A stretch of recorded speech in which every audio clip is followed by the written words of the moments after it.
The story you will see takes place near Montreal in Kanesatake, a Mohawk village near the town of Oka, and in Ganawage, a Mohawk reserve south of the city at the Mercier Bridge. 70 kilometers west of Montreal, the municipality of Oka has approved a luxury housing development and the expansion of a private 9-hole golf course to 18 holes into the Pines, which is part of the Mohawk Nation's land. In the early morning of March 10, 1990, the people of Kanesatake began a protest on a dirt road leading to the golf course. They were given until Monday, July 9 by the mayor of Oka to obey a court injunction granted to his municipality before calling for police action. Are you ready now to abandon the project? No. That's it. In the early 1930s, some people in Oka began playing golf on the commons. The Mohawks complained that their cattle were being chased away with golf sticks and that there was nothing for the animals to eat. In 1947, the municipality expropriated the commons. Even the Mohawks' burial ground became the property of Oka. By 1961, after many trees were cut, the private golf course was completed.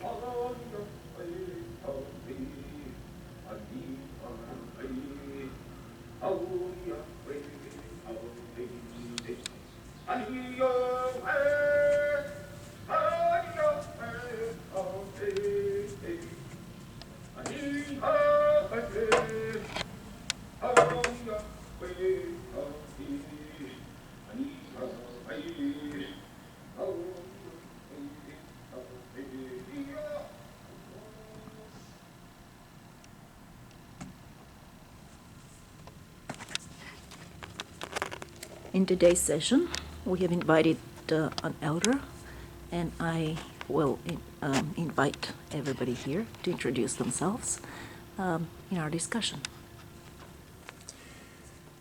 Yeah, my name is, my English name is Ernie Sandy, and about 15 years ago, I was given the name by an elder from Nyashingamin or Cape Joker. And the name she gave me kind of symbolizes, I guess, what I've been doing for the past 20, 25 years. The name she gave me was the man walking in from the sunrise.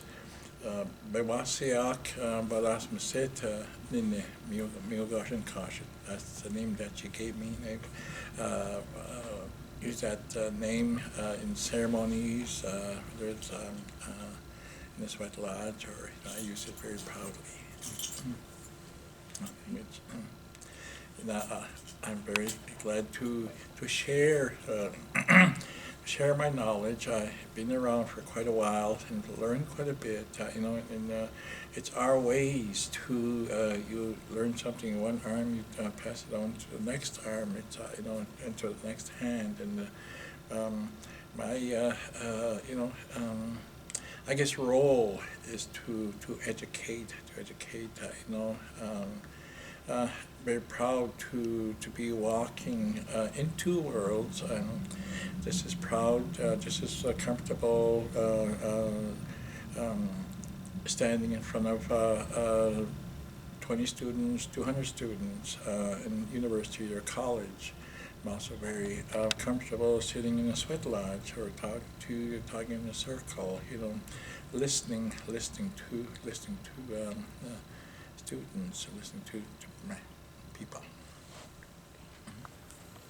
Hi, my name is Jane. I'm an undergraduate student at U of T.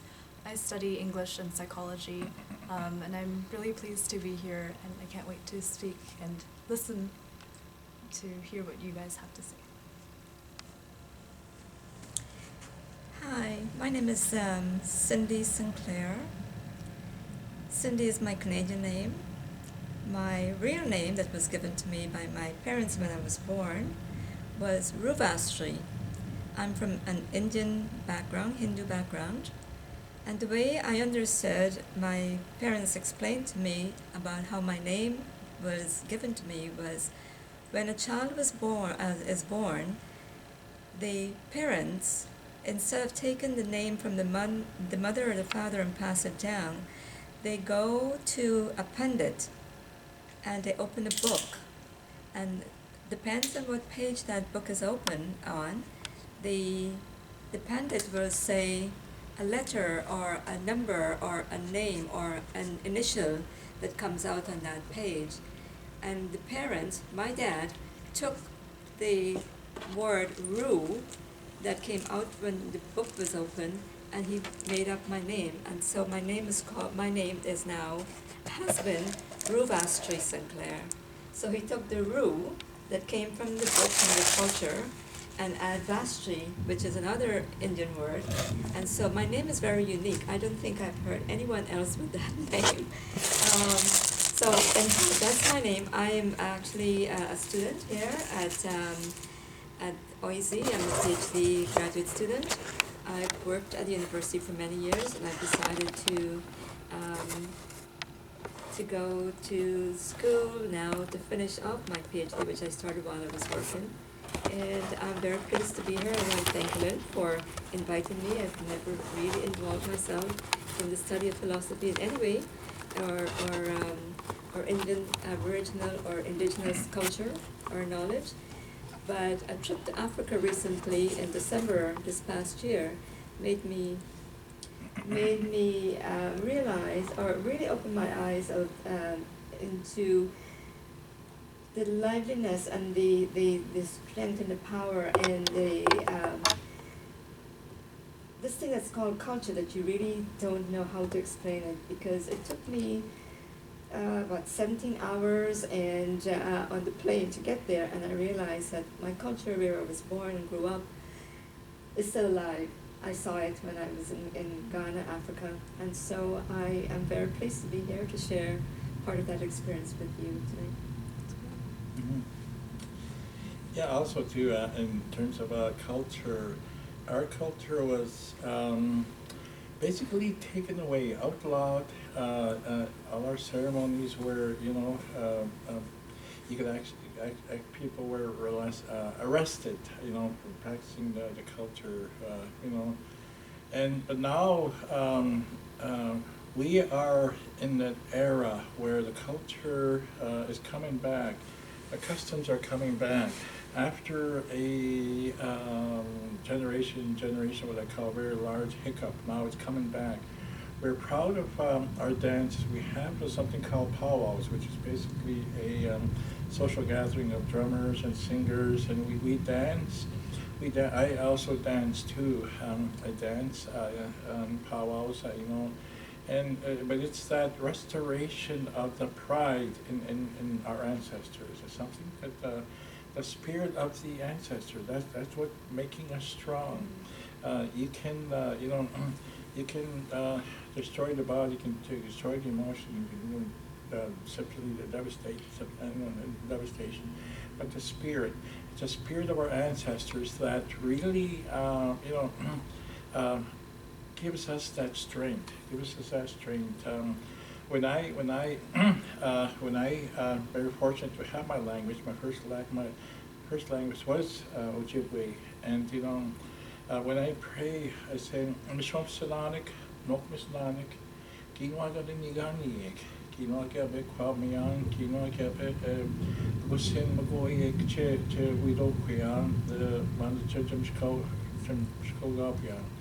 That translates into grandmothers and grandfathers who have gone before us. We ask you to continue to give us the strength, to give us the courage, to give us the love, to give us that, the trust and the, so that we can be proud people. Because when we walk in pride, our children are walking pride. When we see ourselves raising our head high, so will the children. The children will. It'll radiate that pride in our culture, pride in our heritage.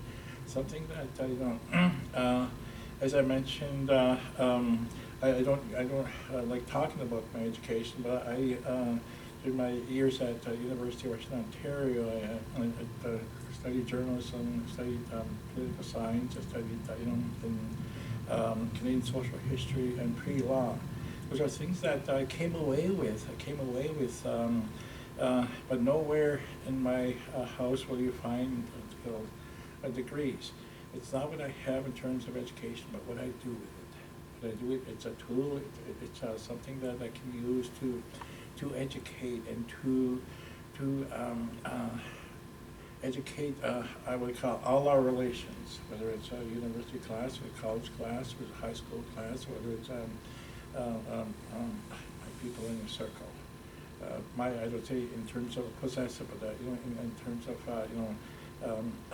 those indigenous peoples as well too. And, Ernie, how did you become an academic elder at the University of Toronto, and what does that mean? What do you do? An academic elder, because I don't want to use her. It was a professor that gave me the name, because I don't have permission to use her name. I'll say a professor gave me the name, and she heard me speak. And and she said she had invited me to come speak at Ryerson, and I said, I could give you a name. She says, academic elder, because to be able to have those two worlds, to talk from the two worlds, to combine them, and to combine them to use to like this, collapsing the hands together, the academic world as well as the traditional world, or the world of my people, and to speak from those, and I find that when I speak, when I teach, I don't use any notes. In fact, one student asked me many years ago when I was teaching philosophy. I taught philosophy back in 1990, 2000, 2001 in Nipissing University. It was called the campus in Bracebridge. And one student asked me, he said, "Where's your notes?" Notes are here. Notes are here. I've lived the philosophy that I'm teaching. I've lived the history that I'm teaching. Sort of things, and how it came to be called academic elder. That's how basically what it was, to walk in two worlds and just as comfortable in two worlds, And I very, very proud of that. Even my little business card has that. I'll be sharing my business card, after. Maybe I could even share it now. I'm not sure. My business card, I guess, lack of a better term. Here's, yeah.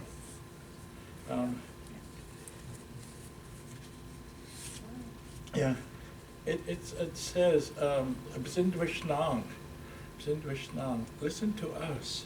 We'll tell you the history. We'll tell you what's happened to my people. And when you listen to us, you will get the truth. You will get the, and it's from there that, and this, so in my card, I didn't put my, whatever alphabet behind my letter, behind my name. I just put academic elder, and which is something closest to, I guess, self-recognition that I use. But at the same time, too, there's teachings behind the elder. I don't call myself an elder, but if you guys did, I accept it. But because it's the humbleness of that recognition that I don't say Ernie Sandy. I just always say Ernie Sandy. I was wondering if you would share with us what philosophies you thought would be most important for your students to learn. How to relate to each other, how to relate to the land, how to relate to the world, how to relate to different people from all over the world. Who were your students? I think my students, well, I actually had a class of about 35 students at that time. And what I shared with them was the indigenous worldview. We are, this is our home. This is our home in terms of the global context. And when we are children of creation, no matter what race we're from, and And when we close our eyes, and if this light were to go out, we'd all be the same color. We'd all be the same, you know. And and for us to walk, to be fighting against each other, go against the just quoting the Bible here, just one little piece. Love thy neighbor. Love thy neighbor is you know, and you know, it's easy to hate, but twice hard to love. Is there an Ojibwe way to say that? Love your neighbor. Zagidwin. Zagidwin is, you know, Zaga is means accepting that individual, individual within your heart. Zagidwin. Zagide. The key word is de, which is part of the heart. A lot of our words come from heart. You know, even the word kendasa, you know, kenda, the word de is in there. So that's, you know, where, you know, it comes from.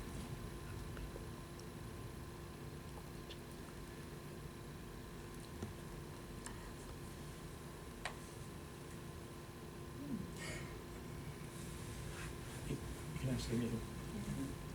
So you told us about your trip that you took. Would you like to tell us more about it? About my trip. Will I be showing it on the slides, or do you want a conversation about it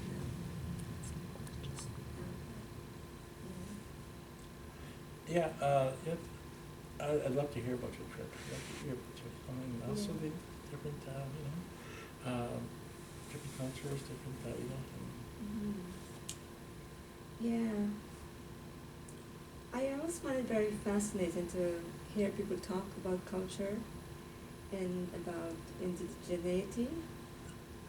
I personally don't feel too attached to my culture, and I think it's because of the way I was brought up, and also because of I left home when I was very young, and I didn't really follow my culture. I'm married to a Scotsman, so I've got that mixed culture of I'm Guyanese, but I lived all my life, most of my life in Canada, in the American system, Canadian system, and I've been married to a Scotsman for 30 years, and I'm celebrating all these different cultures. So I feel very mixed in my culture, in that, or more, not mixed, but open broadly. Yeah. But as I mentioned earlier, it's very, I think your DNA is made up of your culture, or Yes. your culture is part of your DNA. Because it's something that once you're born in that culture or exposed to that culture, you can't just shed it easily. You No, can't say, no. I don't want to do that anymore. And likewise, someone just can't come and fill your shoe and say, I know what your culture is, or I know what you're thinking or you believe, or if I show a sign of something, they can understand. You just can't understand culture. I think it's just part of the person who you are. And I find that going to Ghana really reminded me of where I came from and how I was brought up. Because you probably know, but Ghana, there is poverty and there is capitalism. They're both there. And when you watch the TV, you see poverty, but you don't see much of the capitalism. But when you go there and you see it side by side, like I walked down the street, and there are these little shops, and there are like people doing sewing clothes, or selling raw material, or selling goods, or selling cakes, and selling mangoes, and everything that they got from the earth. They're selling. They have all their little stalls, and they were happy. The kids were walking around, they were happy. And the next street I went over, and I saw the exact same thing. The kids were running around, they were happy, the parents were getting on with their business. And just beside this one shop where this lady was sitting there, the seamstress, sewing clothes. And I'm talking about clothes because when I was in Ghana, I attended a funeral, and the funeral was of a chief. And that chief gave most of the guests, his invited guests, a piece of material. And as a special guest, he had a seamstress come to the house where he was living, and that seamstress took our measurement and sew our dresses. So that's part of the culture there. Cloth is very important. Sewing, making someone look pretty, is part of the culture. So as I walked down, I saw this little seamstress in her little shack. Yeah. Just a couple of steps down, there's this big, huge pink house, which is a shop as well. Beside that is another shop, blue. And it reminded me of when I was growing up. I was brought up in a smaller village. It's a sort of little village.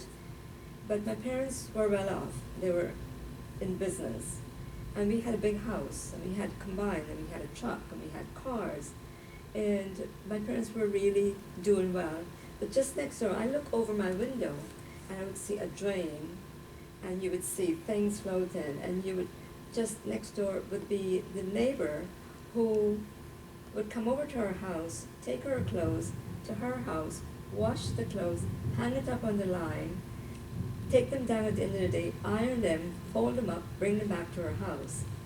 And I just couldn't believe my eyes when I walked down the streets of Ghana. Yeah. And they're not even streets, they're just like paved roads. I saw an iron that this lady next door, who was ironing my clothes, used to use when she was ironing, when I walked down the streets. The next shop I went to, I had a dress made. I went in the shop about 8:30 in the morning, and I said, I have to go to this celebration, and I didn't realize that they were a special color of dress that you were supposed to wear. And I said, I have this dress, but it's like a scarf, a red scarf. And so I started looking at the pictures. Within 20 minutes, I thought, she said, I'm going to make you a dress. And I said, but I have to get it by 10:30. And she said, oh, I can get it to you by 10:30. And I thought, wow. And so I chose the material, I chose the style I wanted, and she went, and I left, paid her the money, I went home. She brought the dress to my house where I was staying. I went back and I needed some alterations. She did it right there and then. And she took out this little iron, and she started ironing the dress. And she touched it with her hand, and I thought, it's not hot enough, right? And it's the exact same iron I used when I was a child growing up. That's the exact same way I would test that iron to see if it was. And that's the exact same way I saw my neighbor, who was ironing clothes as well, would do. So we're talking about 50 years later. Culture has not changed.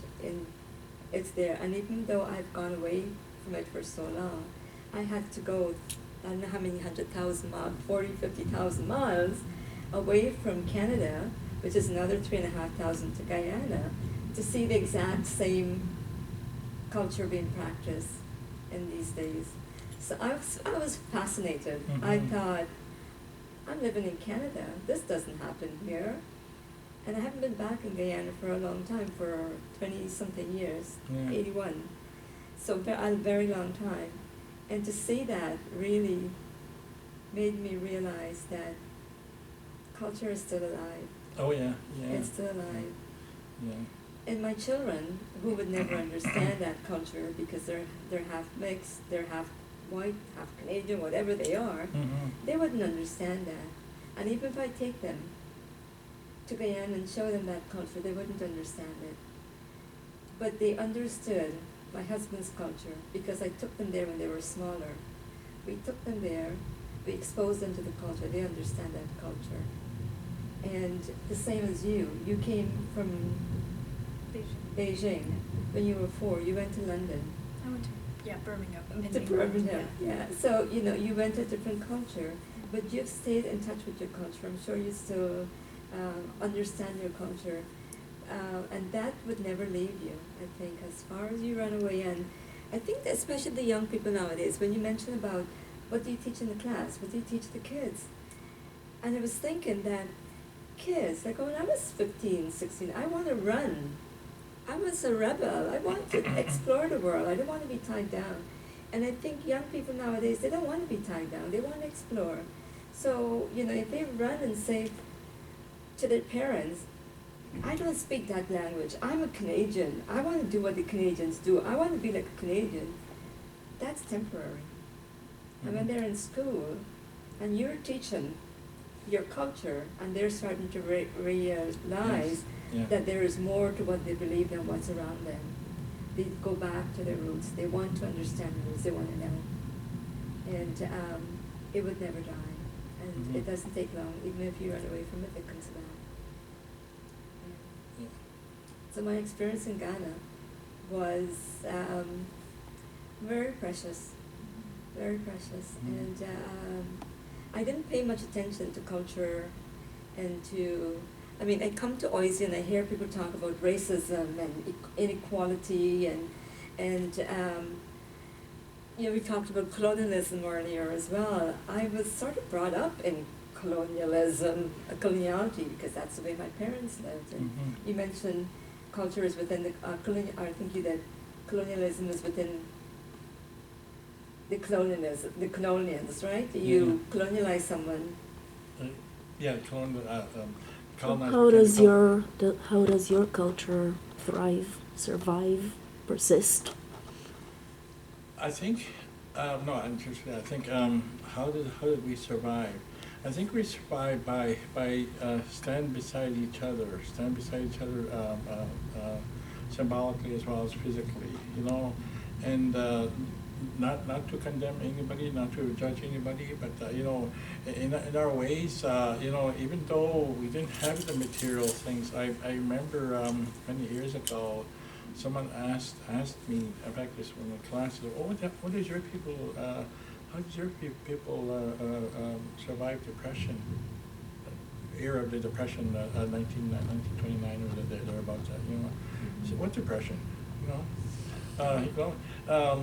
But also at the same time too, we didn't consider ourselves poor, because we had farmers, we were able to tap trees in terms of maybe in the springtime, maples. So we lived off the land. So we weren't poor in the sense that of the Western view of poverty, you know. Even though we didn't have a house, a picket fence, and 2 dogs, and a cat and a dog, I think that's expressed this, you know. But I remember, I actually grew up in a tar paper shack.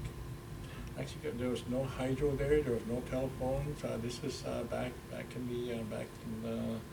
I was born in 1948. So I remember, but never void of love, you know. That's what sustained us. And you know, is accepting ourselves, whatever situation they're in, accepting that this is life. This is, we can't do nothing about it, you know. And you know, and it's one of the things that in the larger context of people, you know, why do you hate? What is the intolerable you know, psychology or philosophy do you have it towards that individual? We look at you know, today when you look at racism, you look at racism that I felt, that I experienced, you know, outright, you know, being called names that incomprehensible, like, you know, and where names that come from basically a Western stereotypic notion of, or you know, that we're wagon burners, we're rat and raven savages. This was the creation of I guess more like propaganda, government propaganda, because we were a kind and gentle people who accepted everyone. Said, come and share of our waters, of our land, of our you know, food. We didn't say anything about putting up picnic fences and claiming the land, you know. And in terms of how did we survive? How did we like resilience, and also too what's being witnessed today is there was a movement called Idle No More. Idle No More. There's also another one called Silent No More. Silent No More in terms of you know, we're making headways, and we're using the very instruments that subjugate us. We're using the laws, we're using the media, we're using the public knowledge, we're using the public awareness. And also at the same time, too, we're very acknowledging of the fact that we're not doing it by ourselves, we're not doing it alone. There are people who are starting to understand the plight of the indigenous people. That's why I absolutely enjoy talking to students, university college students, because they are thirsty for knowledge. They want to know. They want to know what happened. Why is there so much suicide? Why is there such a high dropout rate? Why is there such a high mortality? What is this? And that, it's not to point fingers, but it is to realize it is the result of government policies, of assimilation, of genocide, of they did everything they possibly can to eradicate the indigenous people of Canada and the United States, whether it's outright slaughter, whether it's tuberculosis, whether it's smallpox blankets that they gave us as gifts, So it's right outright genocide, and we survived. We survived because with the spirit of our ancestors, the spirit of our grandfathers. That's why we are still here. That's why we are getting stronger. Not to say that we're gonna pick a fight with anybody, but we're getting strong within. Empowerment is the word here. We're being empowered. Being empowered. Is there an Ojibwe word that describes being empowered? Skogabu, which means we're being empowered, and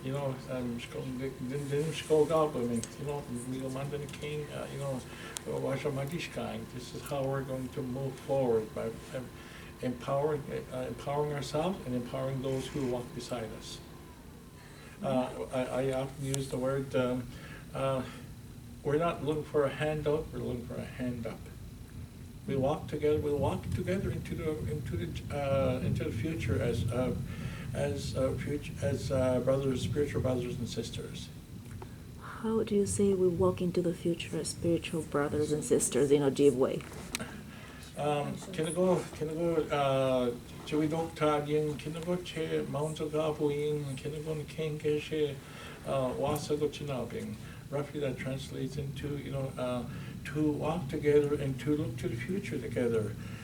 It's easy to say that there's no future in yesterday, but to use today to spring into the tomorrows. Teach us how to say thank you. To thank you. Yeah. How do we say thank you? There's the word miigwech, but in our philosophy, there's no word for goodbye. It's bama piminwa. Bama piminwa until the next time. Yeah. Okay, so let's learn that. Yeah. Miigwech. Yeah. Bama piminwa. Minwa. Bama piminwa. Bama piminwa. Until the next time. Yes. Until the next time. Yeah. That's in a way that we're always, pride crisscrossing, people I've met many years ago and sort of cross paths, different, I think the until we meet again, that's beautiful. I think that's Yeah, Bama Piminwa. Let's say that to the viewers. Yeah. Bama Piminwa. Yeah, Bama Piminwa. Yeah. Bama Piminwa.